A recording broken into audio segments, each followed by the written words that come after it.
Bagaimana mungkin sebuah kekaisaran besar yang pernah menguasai hampir seluruh anak benua India runtuh begitu saja?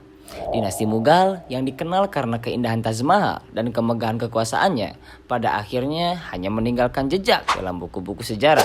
Apa yang sebenarnya terjadi? Bagaimana konflik internal, invasi asing, dan kebijakan penguasa ikut mempercepat kehancuran mereka? Dalam video ini, kita akan mengungkap kisah runtuhnya dinasti Mughal. Mari kita selami kisahnya. Dinasti Mughal didirikan pada tahun 1526 oleh Babur, seorang keturunan Timurleng dan Genghis Khan, setelah mengalahkan Sultan Ibrahim Lodi dalam pertempuran Panipat. Di masa kejayaannya, dinasti ini menguasai wilayah yang mencakup sebagian besar India, Pakistan, Bangladesh, hingga Afghanistan. Raja-raja seperti Akbar yang Agung, Jahangir, Shah Jahan, dan Aurangzeb membawa dinasti ini ke puncak kejayaan melalui kebijakan pemerintahan yang bijaksana, seni yang megah, dan kekuatan militer yang tak tertandingi. Namun, setelah lebih dari 300 tahun memerintah, dinasti Mughal mulai melemah. Kehancurannya dipengaruhi oleh berbagai faktor yang saling berkaitan, seperti pemimpin yang lemah, konflik internal, invasi asing, dan perubahan ekonomi serta sosial.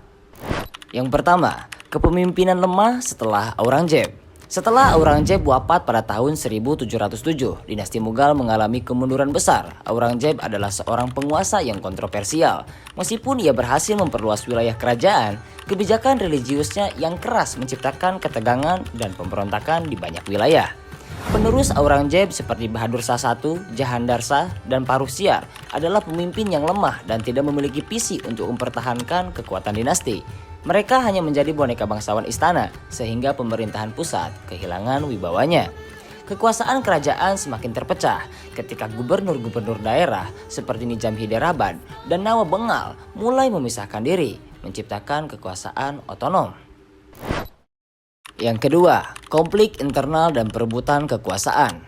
Setelah kematian Aurangzeb, perang saudara untuk memperebutkan tahta menjadi pemandangan yang biasa di istana Mughal. Contohnya adalah perebutan kekuasaan antara ketiga putra Bahadur Shah I yang melemahkan kerajaan. Konflik internal ini tidak hanya menguras sumber daya kerajaan, tetapi juga memberikan peluang kepada kekuatan-kekuatan lokal seperti Maratha dan Sikh untuk memperkuat posisi mereka. Kekacauan di dalam istana menjadi salah satu penyebab utama melemahnya kekuasaan pusat Mughal, membuat mereka kehilangan kendali atas wilayah yang semakin banyak terpecah.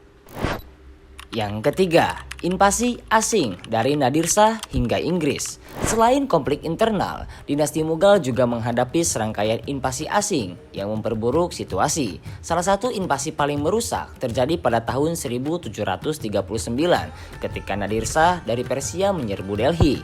Ia merampas kekayaan luar biasa, termasuk Pikuk Throne, simbol kemegahan dinasti Mughal.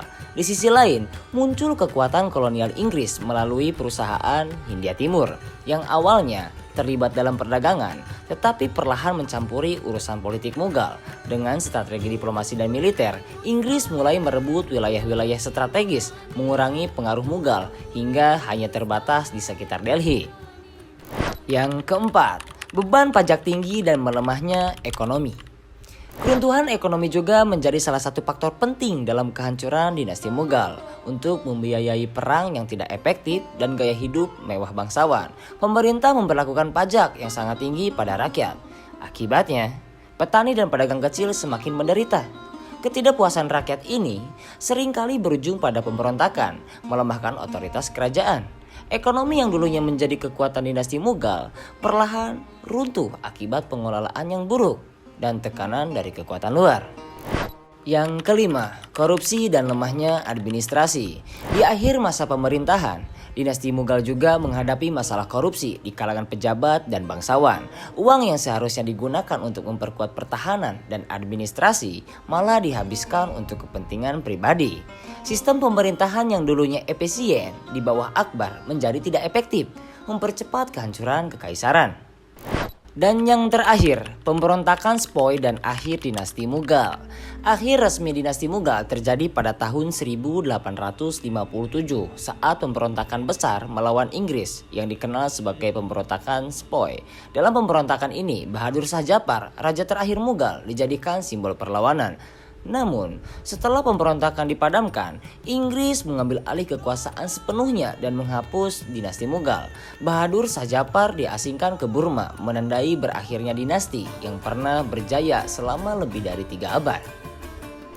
Meski telah runtuh, dinasti Mughal meninggalkan warisan yang tak ternilai, seperti Taj Mahal, Benteng Merah, dan seni Mughal yang memengaruhi budaya India hingga hari ini. Keruntuhan dinasti ini menjadi pengingat bahwa kepemimpinan yang lemah, konflik internal, dan ketidakmampuan beradaptasi dengan perubahan zaman dapat menghancurkan bahkan kekaisaran terbesar sekalipun. Terima kasih telah menonton video ini. Jangan lupa untuk like, komen, dan subscribe agar terus mendapatkan konten sejarah menarik lainnya.